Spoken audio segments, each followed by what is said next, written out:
Thank you for turning to page 121. Today we're going to take a look at another denizen of the Underdark. That malevolent monster, the Cloaker. I love cloakers. This was one of those goofy little none-such monsters when I first bought Monster Manual 2 in '83, and I really got a kick out of it, but it's kind of a one-note song here. So I'll explain as I go. Number appearing 1 to 4, armor class is 3 or 1, 6 hit dice.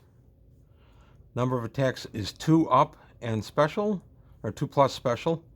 1 to 6 damage, 1 to 6 damage and special. Special attack, see below. Special defense, see below.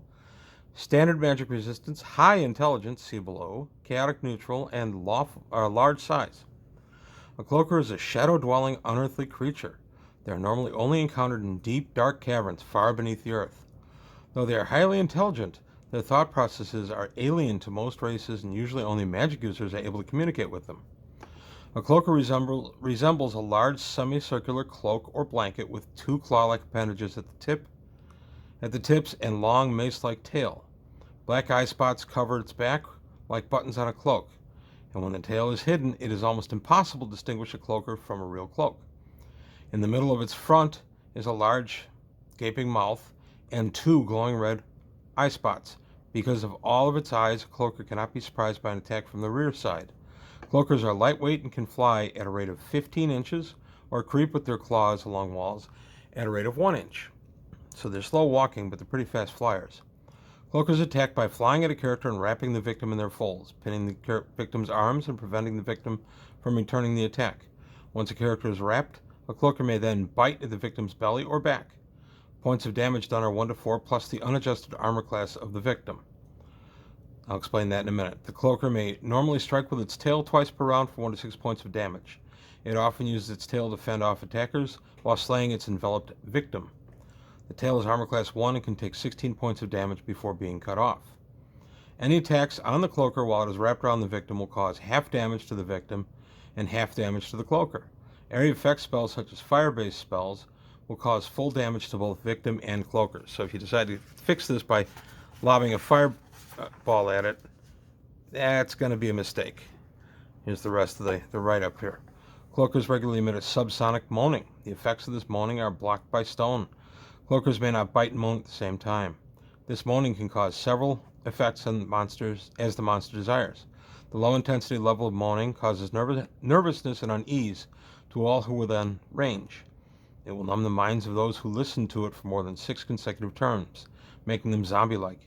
Anyone within hearing range of this effect will fight at -2 attack and damage. This effect has a range of 80 feet.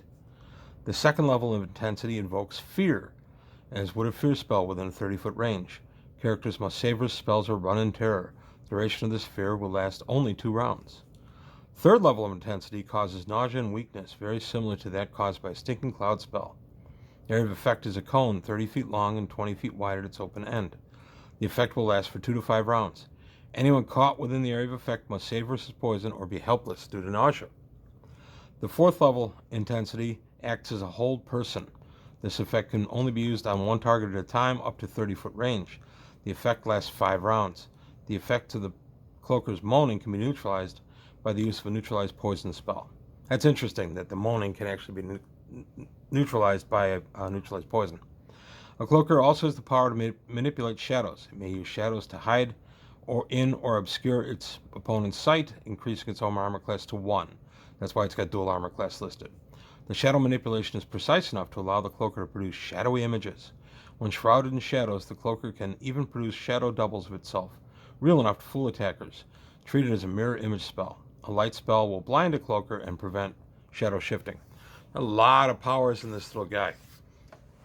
So here we go. When I first read the Cloaker, I loved the idea of it just being disguised as a cloak in a dungeon hoard or anything. The very first one I put in was just hanging on a peg inside the dungeon doorway.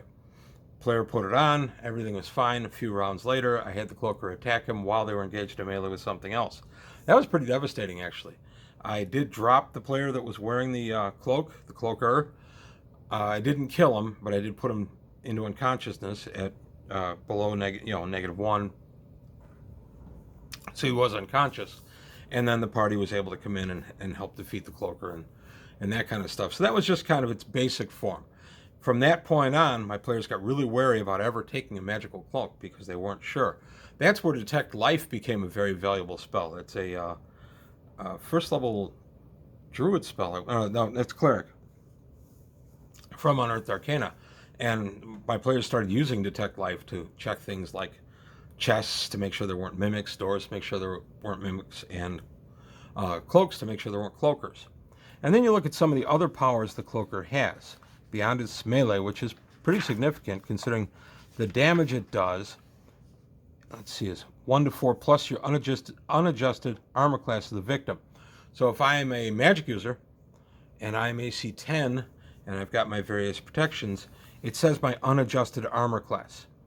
So that caused a little bit of discussion at our table. Does that mean anything that ordinarily wouldn't count in a surprise situation?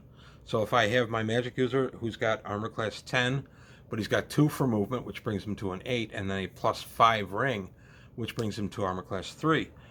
When he's attacked by this, does he only lose the movement, or does he lose the protection of the ring itself?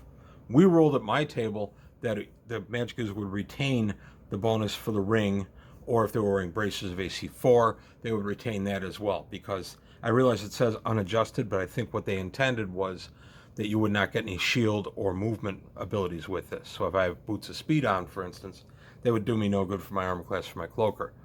So if my unadjusted armor class were to be, in the above case, my magic user starting at AC 10, plus 5 for a magical ring, so it gets him to a 5, and then 3, because he gets 2 more points for his dexterity, he would lose the 2 for the dexterity, and the damage he would take would be 1 to 4 plus 5. That's his unadjusted armor class. So it's a strange way to word it, but we had to argue about that a little bit at the table, and we finally, that's what we settled on. And if you hit the cloaker with a fireball and it's wrapped around somebody, you hit the person with the fireball as well. The subsonic moaning can be really nasty. I did one game quite a while ago where there were several pieces of laundry in the dungeon room, and the players had decided they were just going to bed down there for that night. They checked some stuff over, but they didn't find anything, and I had the cloaker just act like a regular cloak. But then as they were resting for the night, I had him start doing the subsonic moaning, and will numb the minds of those who listen to it for more than 6 consecutive terms, making them zombie-like. Anyone within hearing range of this moaning will fight at -2 attack and damage, and the effect is a range of 80 feet. I went ahead and let that moan for the night, and I just described them as feeling uneasy and just a little dull-minded and things like that, and eventually then I had the full effect come in, and that's when the cloaker made his attack. So it was kind of an interesting thing. The party was only about 6 levels, so -2 was a big deal. And then the other powers of the cloaker are still pretty formidable. The one that's really devastating, in my opinion, is the Hold Person spell. This effect can only be used on one target at a time. Now that brought the question up. A Hold Person cast on one target is a -3 saving throw. Do we use that for this? And my answer at my table was yes. It says as a Hold Person spell, I'm going to stay with that. So a single target will save at the minus. So that was kind of an interesting thing too. And then manipulating the shadows so it can be a mirror image makes the one cloaker very formidable for a couple of party members to deal with. So there's a lot going on here. And then later in 2nd edition, and I believe 3rd, they expanded the cloakers and started talking about the cities that they run in the Underdark. So I did a game based on that. My players were about 8th, 9th level, and they were headed into the upper Underdark. And what they encountered was a group of cloaker traders. These were people that were merchants, cloakers that were merchants, going around the Underdark, doing their deals and things like that. Well, the players ended up, instead of fighting the cloakers, ended up dealing with them, and they used various magics that they had to be able to speak with the cloakers. The cloakers I also had that they could understand and speak some common, and they set up a trade deal with these things. And that ended up being a long-running thing in my campaign. That went, a good 8 or 10 games, where part of the story was that the cloakers were now trading with a surface community that the player characters were associated with, and just kind of expanding and improving living there for both the cloakers and the humans on the surface. That was a lot of fun for that story. So that was one I really enjoyed. So there you have it, the cloaker. It can just be a piece of warm wear, sitting off on a hook somewhere waiting to attack you at your weakest moment, or it can be a whole group of creatures that maybe give you lots of role-playing and adventure hooks. It depends on how you use it. I recommend both, by the way. Get away with your Cloaker trick the first time when you hit them maybe 6th to 7th level, and then the Cloaker trade thing when they're a little bit higher. It can be a lot of fun. Great way to open up the upper Underdark to your player characters. But that's all I've got today on page 121. I want to thank you for your time. Thanks for watching. Beware cloaks. Please take a look at the Patreon, see if you can help me out there. Like and subscribe if you enjoyed the video. Tell your friends. And I'll see you next time on page 121.